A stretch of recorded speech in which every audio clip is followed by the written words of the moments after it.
Hey, everybody, welcome back to the Manny and Shawn Experience podcast. On this week's episode, we're going to tell you all about our experience at Halloween Horror Nights, Stay and Scream, and we're going to answer your anonymous questions. And we'll wrap up our podcast episode with What's Your Issue? Stick around. 1, 2, 3, 4.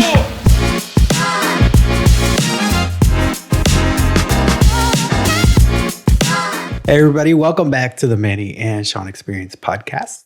Thanks for joining us today. My name is Manny. And I'm Shawn. So happy to have you with us. We're got to do our little roll call. Thank you, everybody who continuously listens to us, watches us on YouTube, have branched out into our vlog series and are watching those. Our new subscribers, thank you so much. We can't do this without you. So if you're just new here, though, you may want to hit that subscribe, like, whatever button, depending where you're watching, listening us. I don't know. Everybody calls it something else. Yes. Welcome to episode 53. We hope that you enjoyed our crossover episode from last week with Ralph Anthony from Scream Queer Podcast. That was a fun thing for us. It was our first collab. I think we all had a lot of fun doing it. I know I did. It was fun. He was fun. He's very nice and funny. Yes. So I really enjoyed it. And if you haven't checked that episode out yet, go give it a listen after this one. It is celebrating spooky season. That's what we're doing with all the podcasts for the month of October, including this one. Yes. So please check that out. It's also on audio. So if you don't watch us on YouTube, then it's also streaming on all those great platforms that are out there. This month has been interesting for podcasting for us because we've had a lot going on. Vlogs, podcasts, and we're pre-recording things. And we literally spent 12 minutes trying to figure out what this episode number would be. But it's fine. We're here. So let's get into the mixtape and we'll tell you what we're talking about. Yes. Let's roll. You're in the mix.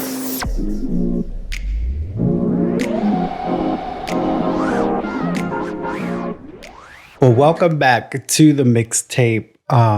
We're pre-recording this before it comes out. Well, as all podcasts, but we're doing this like 2 weeks before it comes out, I think. So in this moment, I'm very tired still from Halloween Horror Nights. Yes. We went to Horror Nights on Thursday. The 12th. The 12th. This time thing is going to mess us up. Because it was a cheaper day to go, and we were thinking it would be less busy. They have right there. Yeah. It wasn't a Saturday. It wasn't a Saturday. But I it will was give it that. Still tremendously busy. It was still tremendously busy. A Thursday night. Don't y'all gotta work? I mean, I had to work the next day. And that just goes to show you, I think it doesn't matter what day you go to Horror Nights, it is going to be busy. Absolutely. We did do Stay and Scream, which was $40 to do. You can get into Universal between 3 and 5. You have to be in by 5 or else you'll just be wasting your money. Yeah. Universal made an extra $40. Yes. We did that to try to give us a little bit of an advantage. We heard from other YouTubes and websites that Stay and Scream allows you to at least get a couple of houses done before they open to the regular public, which wound up to be pretty true for us. Somewhat true. Somewhat true for us. But we're going to tell you all about our Horror Nights adventure. Yes. And if you're watching me on YouTube, I'm like struggling with my cup. Thank you so much. I can't do that lid. Anyways, we did buy these cups at, you can't see it if you're listening, but we bought these Halloween Horror Nights cups that allow you to refill your drinks throughout the park absolutely free, which I thought was a decent deal. I mean, we're probably overpaid for the cup, but I mean, it's a souvenir cup. Yeah. So I think it was $16. And you can refill at any of the freestyle machines throughout the park and some restaurants where they have freestyle machines. yeah, so you get anything Coke products, water, and I think she said ices. Oh, I didn't know about the ices. Yeah. I didn't really want an icy. So if you're going in and you got to stay hydrated. Oh, definitely got to stay hydrated. Yes, water's great, but so is soda. Coke Zero. So definitely get the cup if that's something you're interested in. One drink at Universal is like $5. Yeah. So you it's might not as well. like a big cup either. Yeah. So buy the cup if you're a heavy pop water type of drinker. Obviously they sell alcohol as well. Yes. It's probably Universal's highest profits is alcohol. Alcohol and food, I would say. Alcohol and food. Yeah. So our stay and scream experience, I think we got there around 4-ish. Doesn't matter. Not important to you. We got there before 5. Yes. Which was the important thing. We got in, we got our drinks because we needed to hydrate. Because if you've been to Universal Orlando, it's like a 65-mile hike from the parking lot to the door of the theme park. At least that's what it feels like to me. Cute little parking garage, but the whole like getting from the parking garage to the entrance of the park is annoying to me. I mean, I get it. First of all, I appreciate it being covered parking. I will give them that. Yeah. Getting from the parking garage to City Walk is an adventure. It's a short walk. I mean, they have people movers. It's okay. Help along. Sean's going to turn this into a positive for you. That's what I do. I'm sorry. I do appreciate wait, hold up. If you're with me on it's a treacherous walk, leave a comment for me. If you're with Shawn that, it's all gumdrops and rainbows, leave a comment for Shawn. And it was like 90% humidity as well. Yes, it was very high. And we were told that it was going to rain. Multiple weather channels. All week, 90%, 100%. Right. Tornado warnings and watches and strong thunderstorms and gusts of winds. We bought our raincoats. I bought an umbrella. Girl, we were ready. We're like, you will not get us rain this year.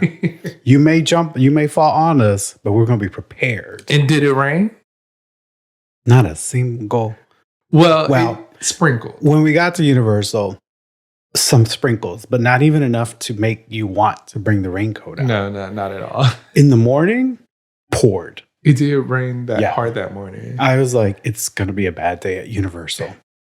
But anyways, we got there before 5. We got our drinks. The sun was peeking through the clouds, and we were like, okay, it's probably not going to rain. And we had all this gear with us. Nevertheless. So Stay and Scream. If you've never heard of it, it gives you 3 different points throughout the park where you can wait early for the haunted houses. You can also use that to your advantage if you want to go ride the Mummy or something else at Universal. Yeah. I mean, if you get there at 3, you have some good time to roll. We chose the one with the most potential to see more houses. Yeah, so we stayed in the New York area, which gave you access to Dueling Dragons, Stranger Things, and The Exorcist. Yes. So Shawn had a long conversation with a Universal cast member or team member, as they call them. And she kind of solidified what we were thinking too in terms of our line. Kind of really broke down like what's the best things to do. Because like I said, we had watched YouTube videos, and one in particular I'm very angry at because she did not do what her description said the video was about. And I'm angry that I gave her a like, but whatever. A watch. But she broke it down telling us like, this is probably the best area to get the best bang for our buck.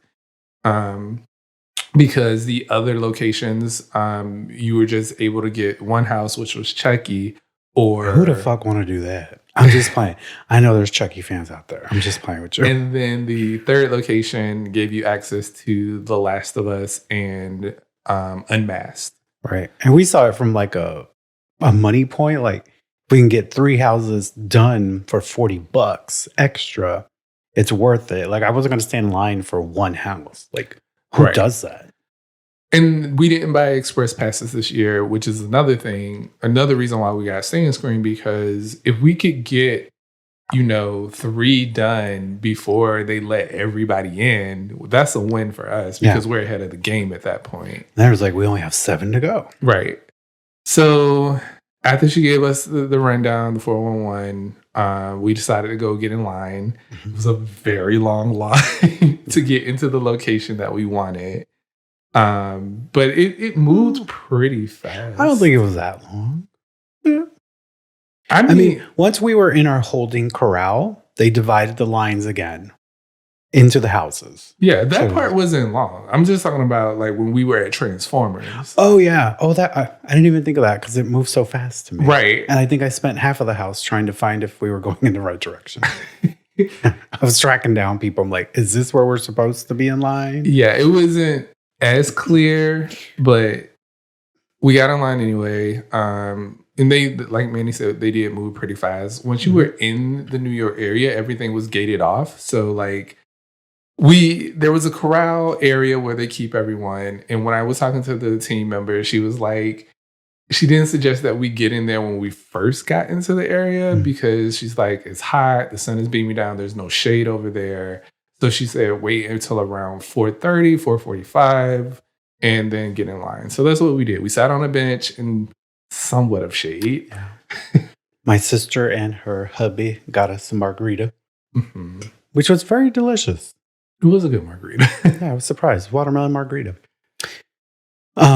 So closer to 5, we decided to finagle over from the massive corral area waiting to kind of the lines.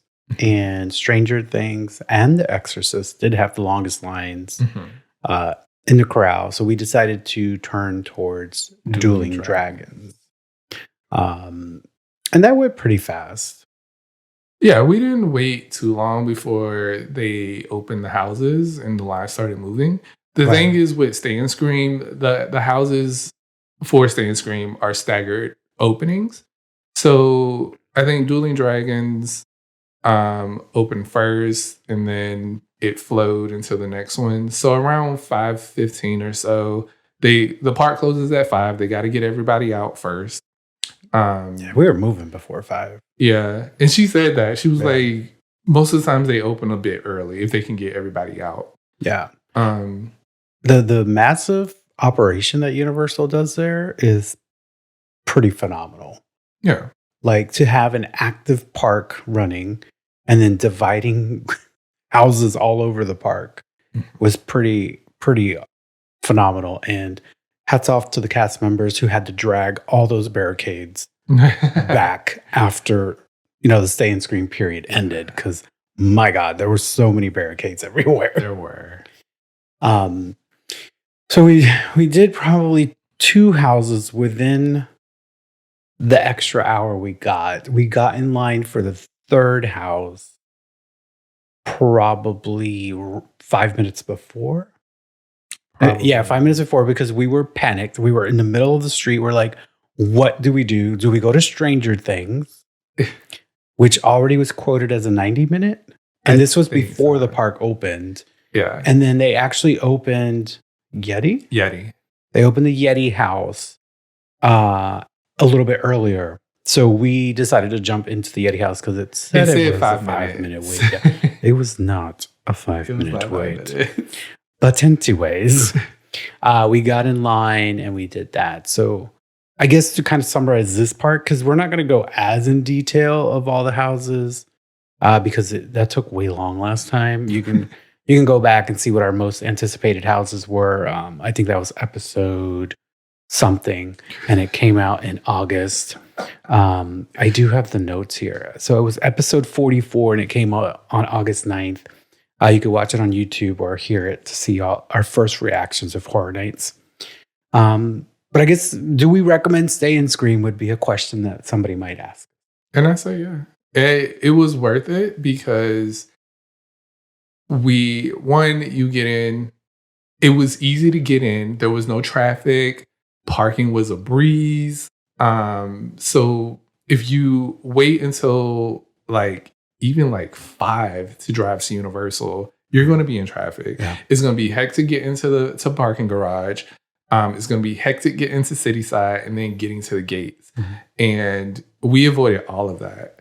Yeah, I think we were talking about it afterwards, and you're right. We were more so like, well, I don't think I felt good after the amount of houses we did.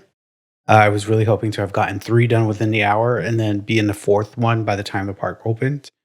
But nevertheless, I do believe the savings and the sanity that comes with Stay and Scream was beneficial for all of us, because we've been in that line when they're getting ready to open at 6 and it is pandemonium. Yeah. The crowd stretched far beyond the Universal gates. The traffic, as he said, getting to Universal, because remember, it's Orlando, so Orlando traffic is hell, and it's commuters, and people are trying to get home, and you trying to go to a theme park. Just to avoid all of that, the $40 was worth it to me. Was worth it.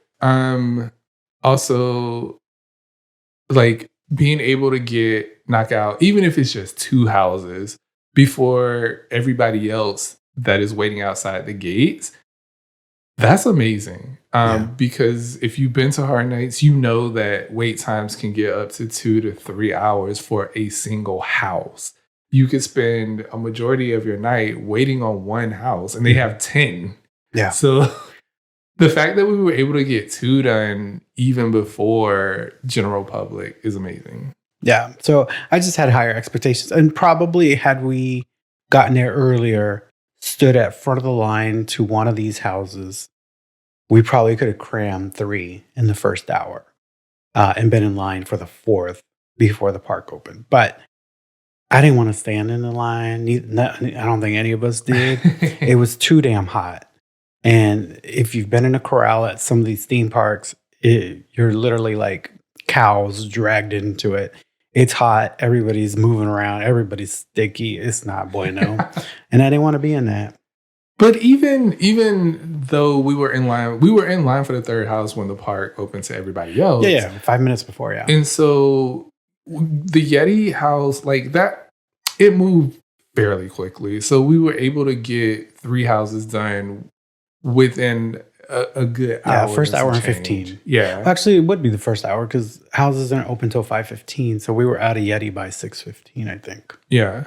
So yeah. But I think if you are diehard and really can muster it up being amongst so many people, then probably get there really early at 3 when they open it up and stand in front of the line in these corrals and stand there for 2 hours, I guess. Yeah. But I'm not about that life. I have anxiety. And I don't like to be around that many people at once. So we took the chill way out. Yeah. And if you want to do Hard Nights without paying for Express, this is a cheaper option. Much cheaper. And it allows you to at least get a couple of them done before everybody else. So, yeah. So put it in perspective, Express was about 120. I think so. And that's the night we wanted to go on a Thursday. Right. That also is flex pricing, which I think will be my issue this week. Yeah. On Saturdays, I think it's close to 180. Or more, actually. So $40 compared to Express. So yes, I would say it's worth it. Yeah. If anything, you beat the rush into the park. You can settle in, grab a drink, maybe a bite to eat, and then get ready for the night. Yep. So as I said, we weren't going to rank all the houses this time. But just to remind you, there were 10 houses. There was The Last of Us, based on the game, not the TV series. An original house by Universal called Dueling Dragons. A Yeti house. Stranger Things. Unmasked Universal Monsters. Dr. Oddfellow, which was kind of the mascot of this year. Darkest Deal original house. Blood Moon original house. Exorcist, and Chucky. Yeah. And I read those actually the way I rank them in the podcast. So you're welcome. I did it unintentionally. So another good thing about the Singing Scream is it did allow us to get all the houses done, which is a feat within itself. Yes. even for a Thursday is a feat within itself. Yeah. Usually our attack is come in to Universal, immediate right, and hit those houses and go. Is that counterclockwise? Sure. Around the theme park, which has always worked out decently for us. Yeah, because a lot of times when they first open, the first thing people will go to is the soundstage houses because they're the closest. Right. And usually the marquee houses are there. Yeah.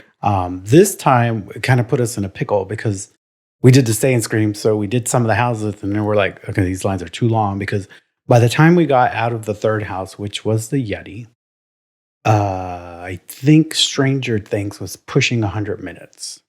And that was the house that was next. Right.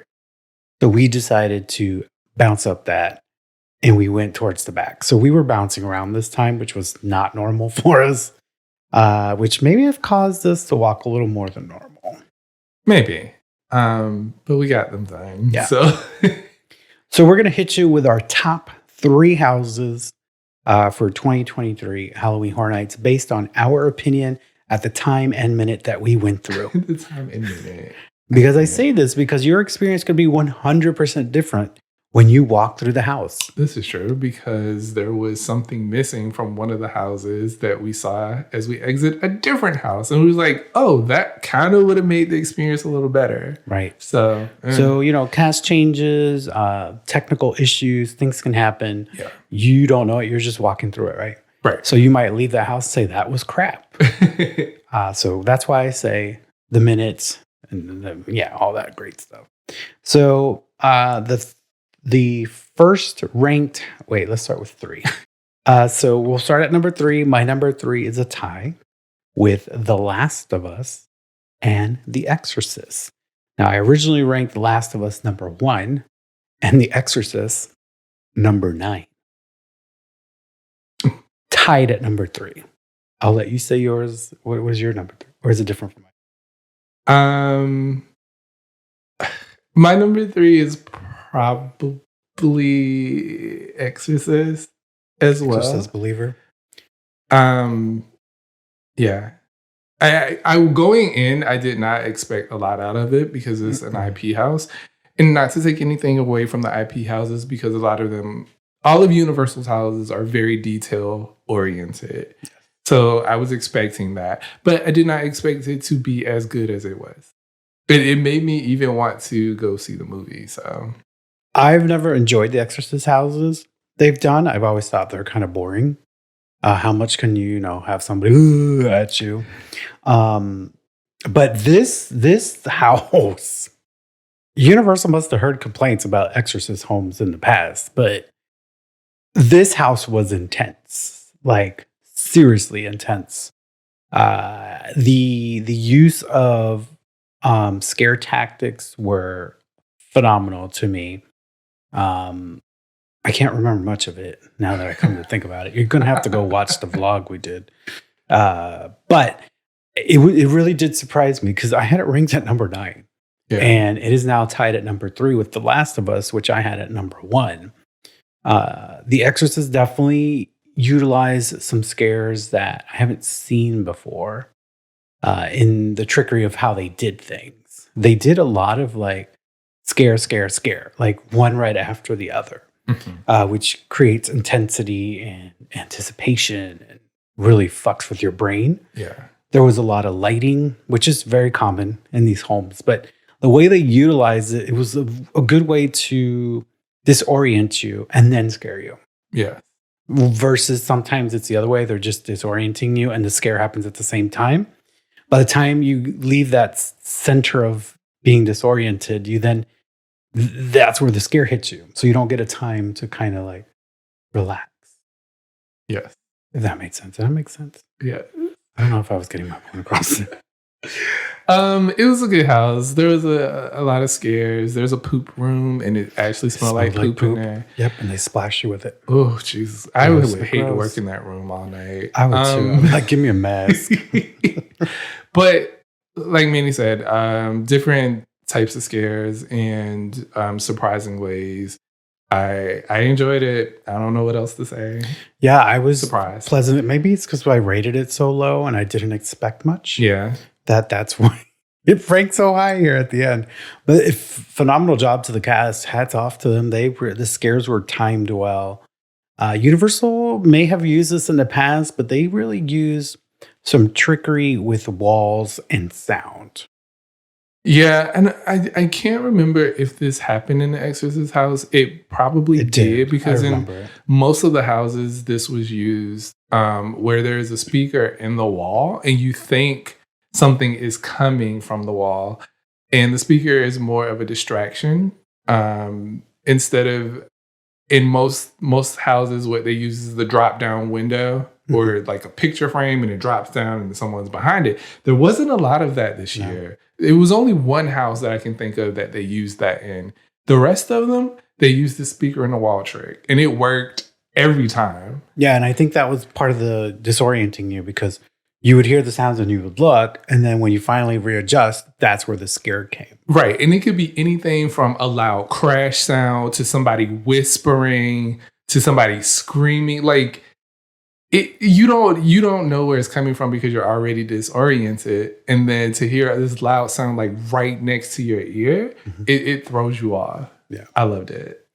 So hats off to The Exorcist. You have made me a believer. See what I did there?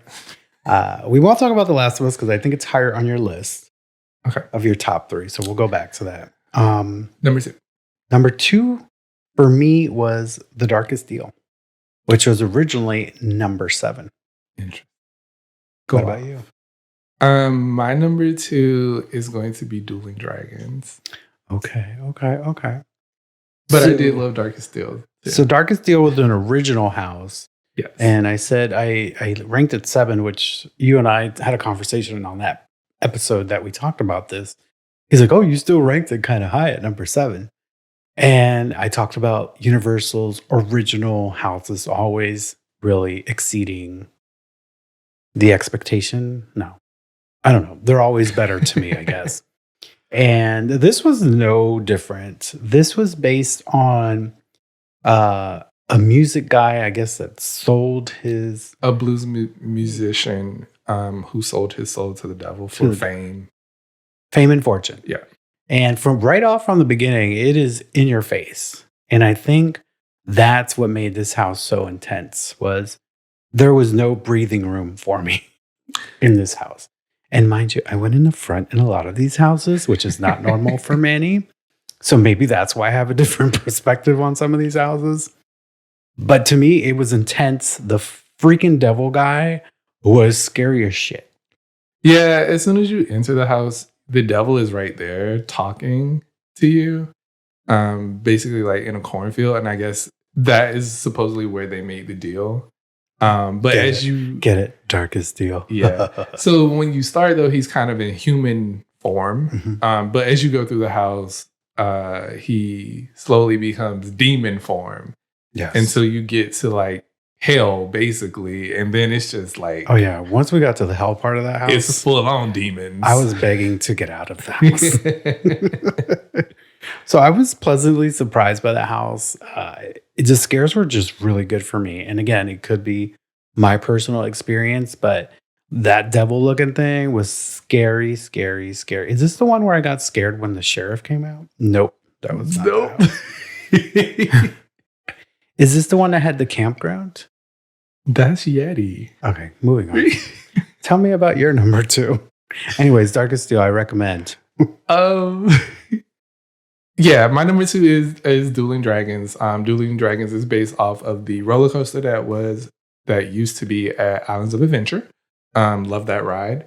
It was a dueling roller coaster with a fire dragon and an ice dragon. And the house plays off of the same thing. There's a wizard and then there's the 2 dragons. And it's basically, I think, a battle for power or the castle or whatever. I just love, which again is part of the ride. They stayed pretty true to the ride. yeah, they stay pretty true to the ride. The aesthetics, beautiful. It was a beautiful house. Staging, all of it was nice. There was old props from the ride used in the house, which I thought was a nice touch. Yeah. Seeing the ice dragon and the fire dragon in their human form, more or less, was cool. Those things were creepy. They were, and they scared you a lot. Scared me a lot. Like too much. But it was cool because it's called Choose Thy Fate. And at one part, you in the house, you have to choose, do you want fire or ice, just like you did on the ride. And when I was talking to the team member, she said Dueling Dragon was one of her favorite houses, and it also has 4 different endings, according to her. So we only went through once. We chose... The night is too long. It is too long. We chose fire. We chose fire. Fire. And I think the decision point at the second point, it was closed off. There was a scare actor there. But it also looked like there was a screen to where you can go left. So they kind of, I think at that point, force you for an ending. Yeah, nobody noticed that. I didn't notice that. Because I was the There was a landlady. lot going on in that house. There was a lot going on. There was tight spaces. There was...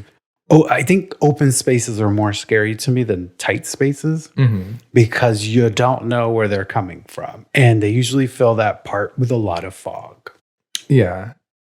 I don't know. It was a great house, great theming, great costumes, great scares. So it's my number 2. Yeah, and the nostalgia of the ride itself. Yeah. Yeah. Like, I feel like they use the dragons from the entrance. If you ever went to Islands of Adventures, Lost Continent, and you rode that ride, the dragon heads that were used in the ride were in the house.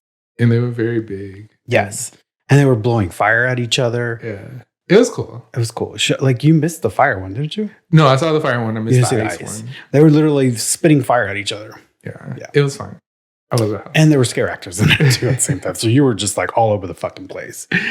All right.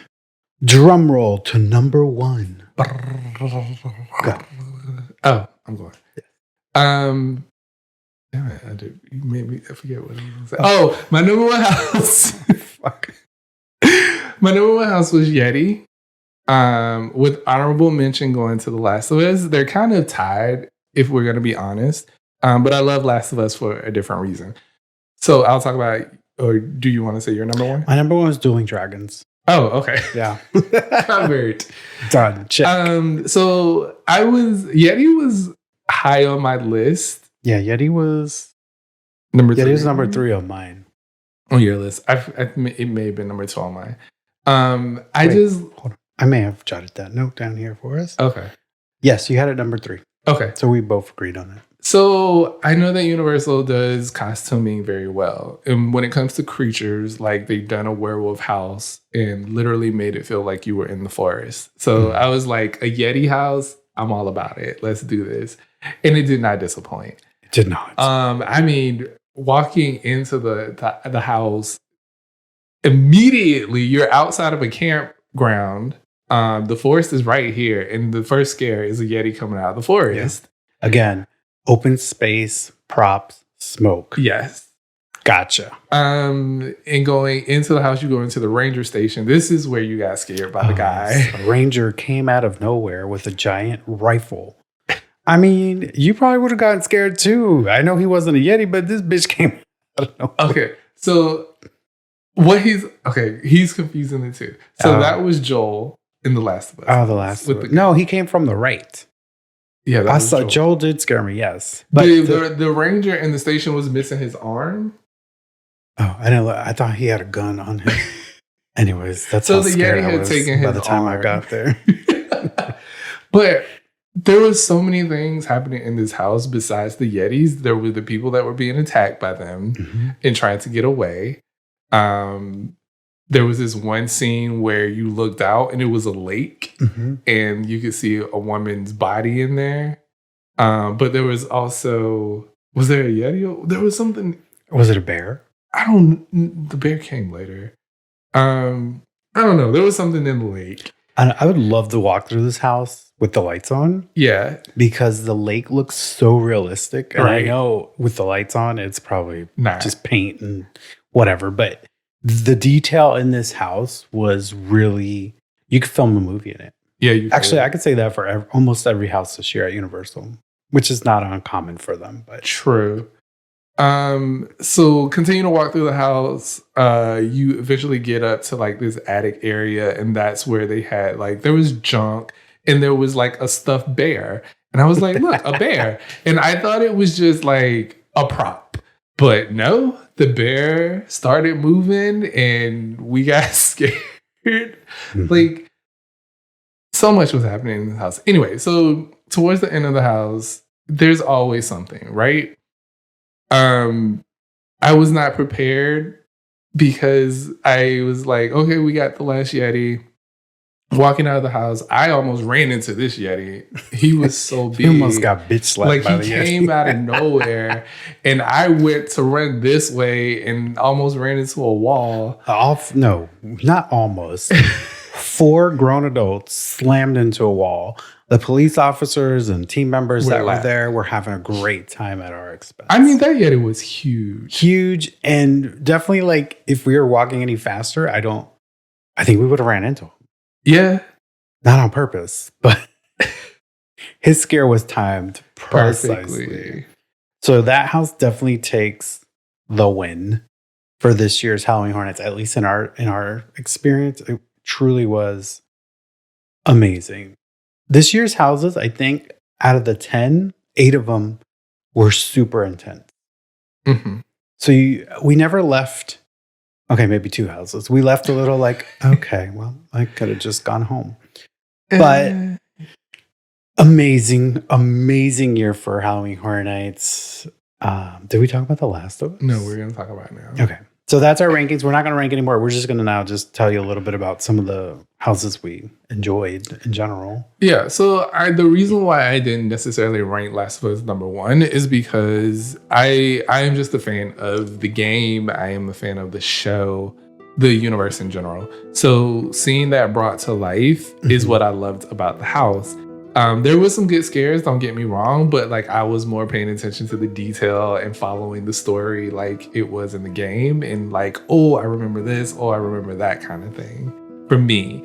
But the costumes were amazing, the clickers, the bloater, like Joel and Ellie. It was amazing. Yeah. Something else I used a lot this year was projection. Yes, I was going to talk about that too, because they used that really well in the Yeti house. As well as in The Last of Us. Yeah, I feel like The Exorcist too. Yes, they did. Like there was points where they would show Joel and Ellie through projection. Mm-hmm. And that's where the scares were set up because you were focusing obviously on the projection. Right. But The Last of Us was a beautiful house. I obviously watched him play the game. So don't remember as much because sometimes I would phase out. But just being able to see some of the set pieces that were from the game was really cool to watch. And the clickers. And then there was a bloater at the end that scared the shit out of us. Oh, that's true. Came out of nowhere. Scared the living hell out of us. And they look just like they did on the show and just like they did in the game. Like, yeah. This was probably the longest wait. Yes. It was 90 minutes. Yeah, I think we did 90. It said like it said 70. 90, but my sister's husband clocked it. I think it was an hour and 5. Yeah. So and a little the wait less. times kind of fluctuated and kind of settled as the night went on. Yeah. It was a Thursday. It was busy, but it wasn't like a Saturday busy. Saturday busy. I can't imagine. I've seen some Saturday times of 200 minutes or more. Yeah. So Last of Us and Stranger Things were definitely the longest waits of the night, but I knew that going in that those two were just going to we're going to have to wait. But The Last of Us, if you're a fan of the show or the game, it's based on the game, but if you're a fan of the show, you will still connect with many of the things that you see. Obviously the bloaters and the clickers and Joel and Ellie. you'll connect with that. And I thought it was a stellar house. Great scares. I ranked it number 3 in honorable mention with Exorcist. So really great house. The other house that really stood out to us was the Stranger Things. Well, that's a lie. There was a lot of houses that stood out to us. But the Stranger Things house, again, it's kind of like The Last of Us. Mhm. You getting to walk through something you've experienced through TV is really impressive. To just feel that they created a space like you were there. Like the Upside Down is obviously in the Stranger Thing house. And walking into that portion of the house, it felt like what we watched on TV. Yeah, getting to go through the trailer where the first girl died by Vecna, seeing the bed sheet hanging through the ceiling, looking up, seeing people being upside down. Like, there was so much detail in this house. Getting to Vecna's lair where it was like everything was red and there was smoke, and seeing him like held up by the tendrils. Yeah. Like, all of that was really cool. The one thing about the house for me was like the scares were a little mistimed. And that Super missed. it could have just been when we were walking through, and you know how most of these places do. They send you in a conga line. So I don't know if that was the issue or not, but I mean, we did a good job about trying to create space. yeah, it's still hard. I think there were missing actors in the house while we were there, because when we went into the Upside Down and his lair, I guess, it felt like something wasn't missing. Like we were in this huge room, we're walking through it. It's scary, the smoke, the music, the sounds. But I think only one person came out. Yeah, I was looking around because I was expecting something to come out, but nothing did. Yeah. And then even at the end, there was nothing. I felt like the house ended abruptly. And then Yeah. I thought to myself, It was probably the shortest house of the night. yeah. I thought to myself, I was like, well, Stranger Things season 4, it does end on a cliffhanger, kind of, because there's no real resolution. It sets up for the next season. Right. And so I was like, maybe they just, I don't know. But later on in the night, when we went to the house next to it and we're exiting, we saw that there was a Demogorgon outside of the house. And the Demogorgon wasn't there when we went through. Sure won't. So we were like, oh, well, that makes more sense. Right. And it probably would have helped the ending a little bit better. I mean, for me, it wouldn't have saved the house. Yeah. For me, the only reason I really enjoyed the house was the visuals. It's not to say there wasn't scares, because there was. Yeah.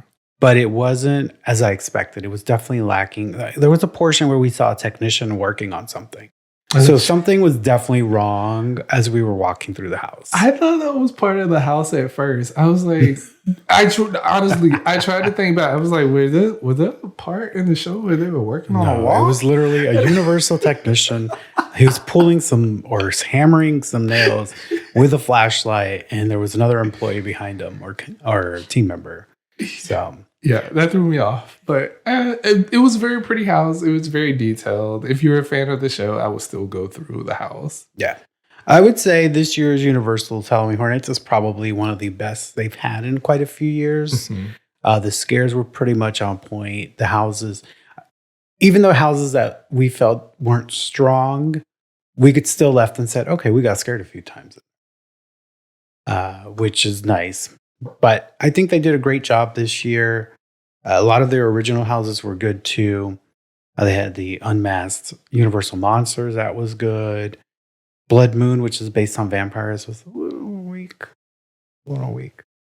But it was the last house. Maybe we were just tired. But Maybe so. listen, y'all, if you're going to Universal's Halloween Horror Nights, I know there's still 2 to 3 weeks. Please wear comfortable shoes. Dress appropriately. We saw people just thinking they were going out to a night at the club or the movies, and they were sweating their ass off, and you can tell they were suffering. Dress appropriately. It is an outdoor event. You're in a house for less than 2 minutes to get some AC.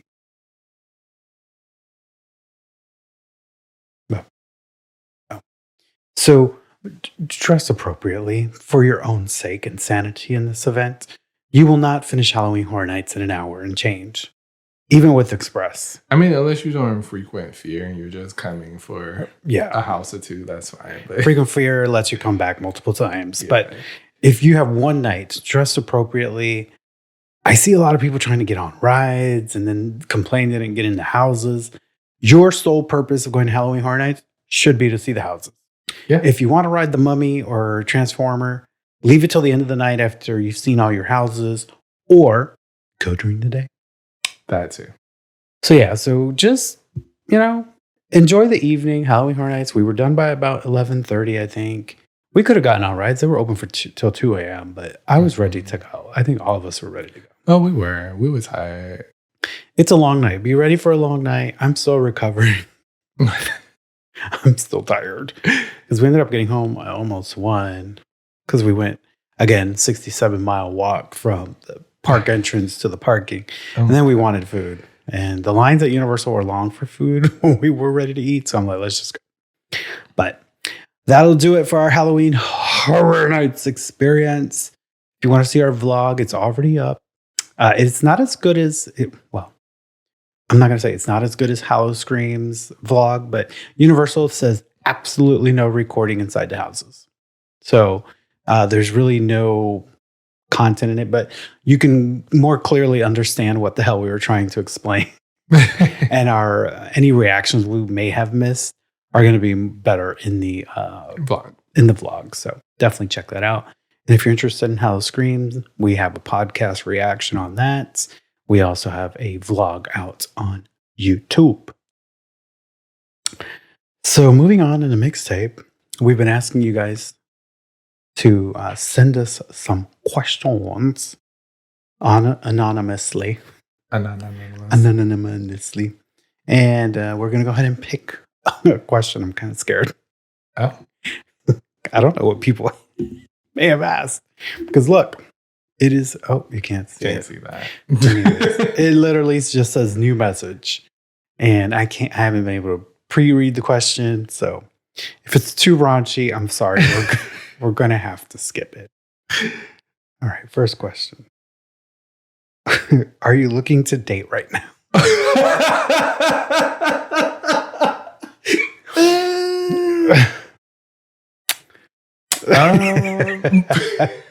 Well, Manny and Shawn are together. They are currently not looking to date right now. Do you want to do another one? Sure. Did you have anything to add to that? No. Now I want to know who's asked that question. If you ask that question, identify yourself. We have to talk. Asking me that anonymously. Do you have trust issues? Oh, that's a good question. No. I am the type of person to fully give trust until you do something to make me take that trust away. Usually. That's just who I am. I try to take people at face value. But I know that most of the time people are trying to present their best selves to you. Especially if it's like first meeting someone or, you're in that getting to know someone stage.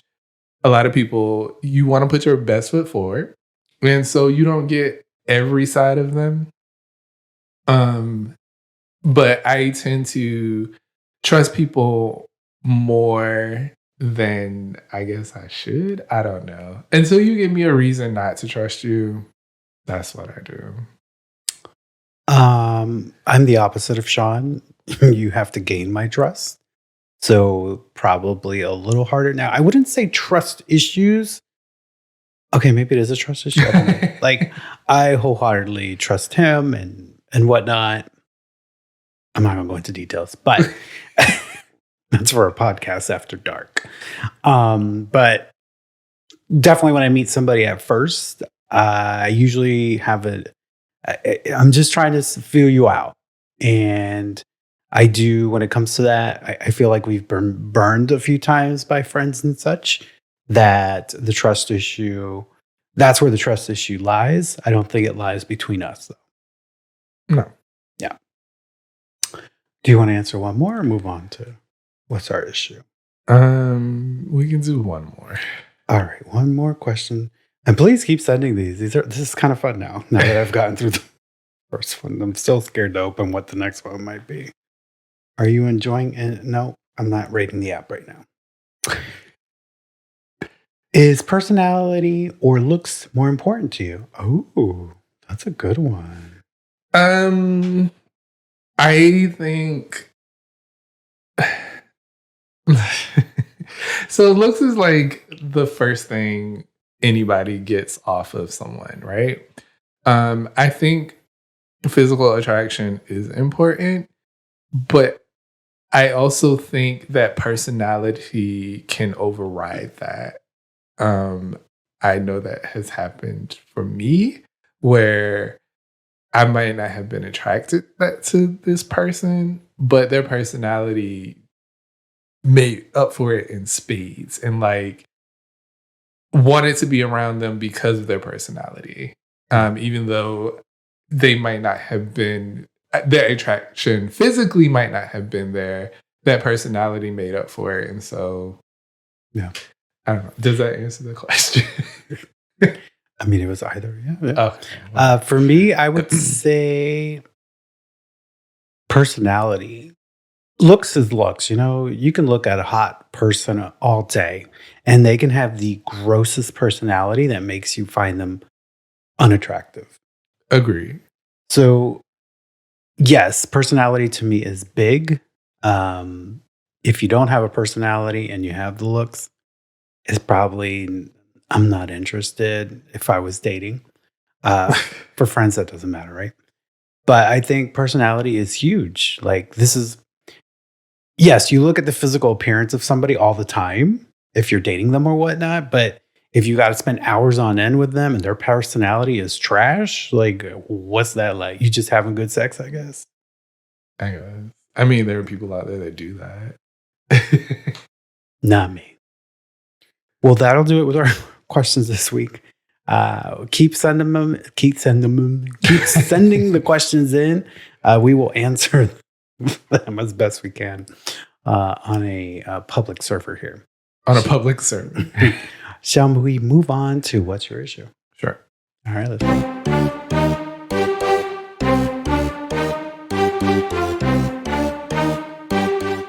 All right. Welcome back to What's Your Issue? Do you have an issue this week? My issue is a subject I've been debating whether I wanted to comment on. Okay. Or not. Oh, I think I know what this is. I've been resistant to post or say anything about this because it is a very hot button in the United States of America. The Israel and Palestine issue, Palestine, is a conversation Shawn and I have had multiple times since Hamas attacked Israel. Keeping in mind, Hamas is a terrorist group. The people of Palestine are not all part of that terrorist group. I've talked to a close friend of mine that also listens to the pod, Julia Meyer Thrasher. You've heard that name a lot about this. And all I want to say is this. I see everybody jumping on the backs of one side or the other. And I understand that this conflict did not grow up yesterday. This conflict has been years, decades, brewing, never been solved. My issue is hearing people saying that it's okay for another group of people to die, to be murdered because of what happened. And I take issue with that because I think all lives are valuable. And I'm not doing a Hillary Clinton here, all right? I just think it hurts. It hurts when you see people like, all people of Palestine should die. And I just don't think that. Not all people are part of a terrorist group. Many of these people are young children who are being murdered by the Israeli forces.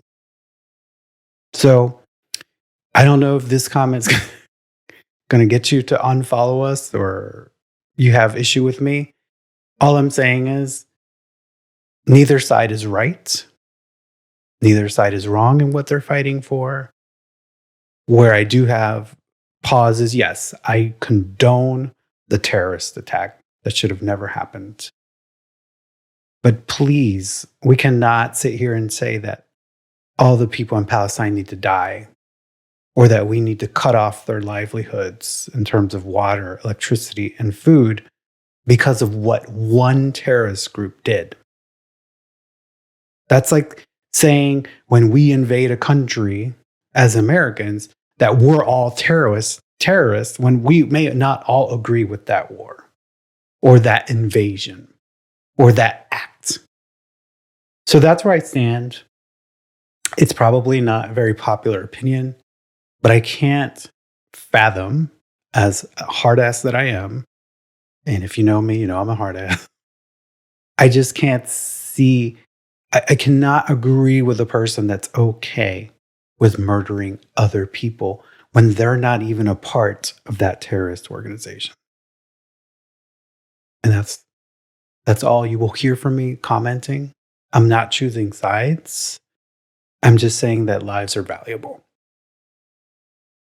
And if we look at conflicts that have happened throughout our world, politics and religion have always been the leaders of war. That's my issue. Agree with everything. Like, I don't know. I know as much as I know about what is happening between Israel and Palestine. And not choosing the side either. Because there's faults on both sides. But at the end of the day, we're all human beings. And the actions of a few should not justify the killing of the many. It's such a complex situation, and I don't know how to fix it.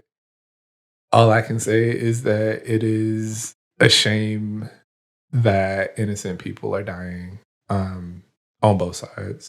And then for other countries to step in and choose a side and then help another country continue to harm more people is also sad. But hey, that is the world we live in, right? We have a conflict. How do we solve it? We blow up the other side. And that's been the dawn of our world. Since the dawn of time. And like you say, religion and politics will be the death of us all because no one can agree on something. And everybody is so fortified in their beliefs that you are willing to harm someone else for them.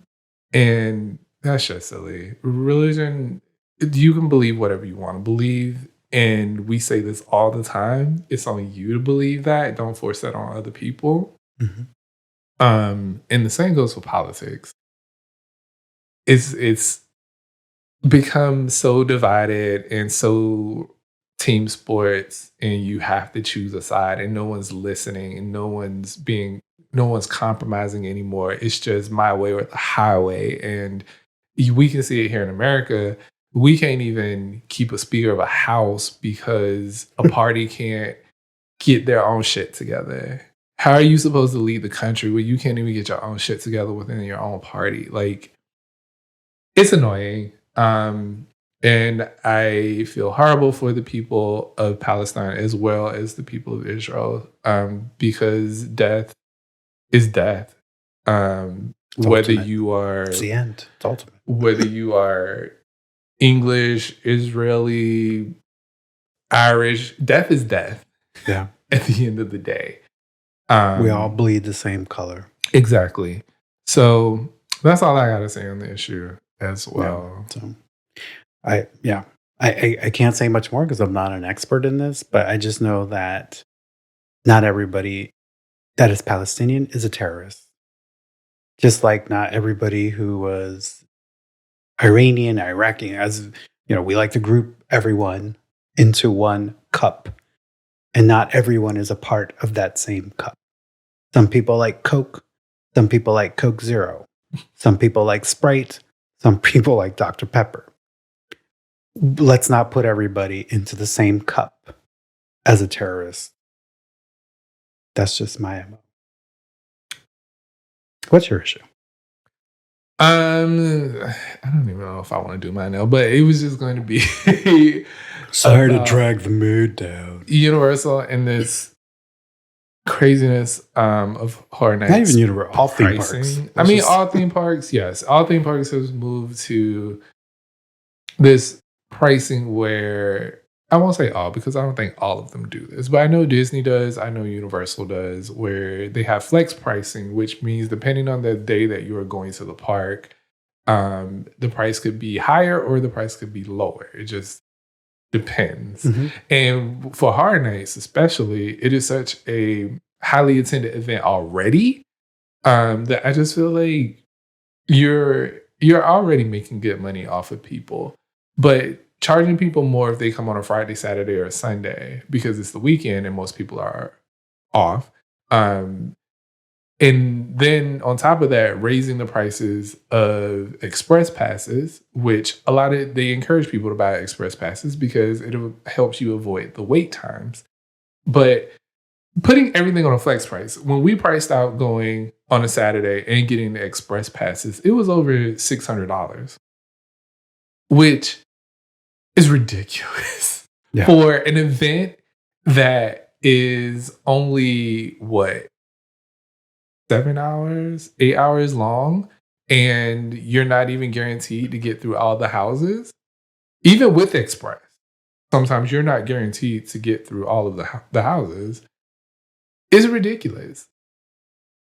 The same for Disney. Like, if you're a family of 4 trying to go to Disney World, I feel like you have to save up for like 2 years before you can go. Or a good credit card. They do that for their special events too. Like, we haven't gone back to Christmas with Mickey. I forgot what it's called. Mickey's Merry. Yeah, sure, that, whatever. Lots of Merry Marys. Because the price is like over $100 and some dollars. And their event's even shorter. Yeah. And all they give you is like some hot cocoa and some cookies. Well, I think they've expanded a little bit. But okay. I mean, they should for the price they're charging you. But I mean, it's just like, stop making this. It's just a money grab. It is. And I feel like you're doing the exact opposite thing of what theme parks are supposed to be about. It's supposed to be about having a good time. It's supposed to be about hanging with your friends or your family and making memories and just forgetting the outside world and all of the trouble that it is and going into this world of make-believe. And you are pricing people out of being able to do that. Yeah, totally pricing people out. But yeah, I love Horror Nights. I love theme parks in general. But it's just getting to the point where like we may skip these events in the future just because it costs way too much to go to it for what you were getting. Yeah. And there's plenty of great local events. Yeah. Actually, some of the local events last year were a lot more fun than some of the actual highly produced events. Yeah. So key to this issue, explore your local haunts. Yeah. I know here in Tampa area, we have great ones. We have Screamageddon to the north of us. We have Sir Henry's Haunted Trails, I believe it's called. We went to that last year towards like the east of us. There's a new one that opened that we haven't been to, but it seems to be pretty highly regarded. So check out your local haunts. The ticket prices are crazy. Yes, you will go and probably have fun, but if you on a budget but you still want to be a part of the Halloween fun, check out the local haunts. Like, just because they're local doesn't mean they are not exciting. It doesn't mean they are not spooky, because Screamageddon, y'all. I have said I won't return because of that. Unless I go maybe another year or so. Maybe I'll build up the courage to go back again. But that'll wrap up this episode of our podcast this week. Thank you for joining us. I hope I didn't offend anybody with my comments. And I'm not trying to offend anyone. Again, I'm not trying to take sides. I just think we should all be humans. And if we all, those that follow a God, I feel like every God has talked about peace and love and caring of others. I just feel like we're not doing that in this moment. Yes, terrorist groups need to be handled, but it doesn't mean it extinguishing an entire population of people. No. So that will do it this week. We hope you'll continue to join us. Follow our socials. Yes, you can follow us on everything at MASXP23. That's Threads, Instagram, where we're most active, and our YouTube. Yes. So please follow, like, subscribe. I don't know what people call it. Whatever. All those things. Just do it, please. The best way to support our channel is through your continued support of liking us, writing a review. Just 5 minutes really helps our podcast. It helps reach us to other stars and galaxies out there that are looking to listen or watch us. Yes. So yes, if you're on Apple Podcasts or Spotify, especially, leaving us a 5-star review would greatly help us. And if you're on YouTube, just make sure that you're subscribed and just like the videos. It really helps with the algorithm, which is a pain in the butt. But we are trying to push through it. We are still trying to figure out that math formula. And neither one of us are mathematicians. Or data, whatever they're called now. Data. Anyways. Well, thanks for joining us. We hope you will continue to join us, as I've said 65 million times. We hope you're enjoying our spooky season podcast. And that'll do it. I'm out.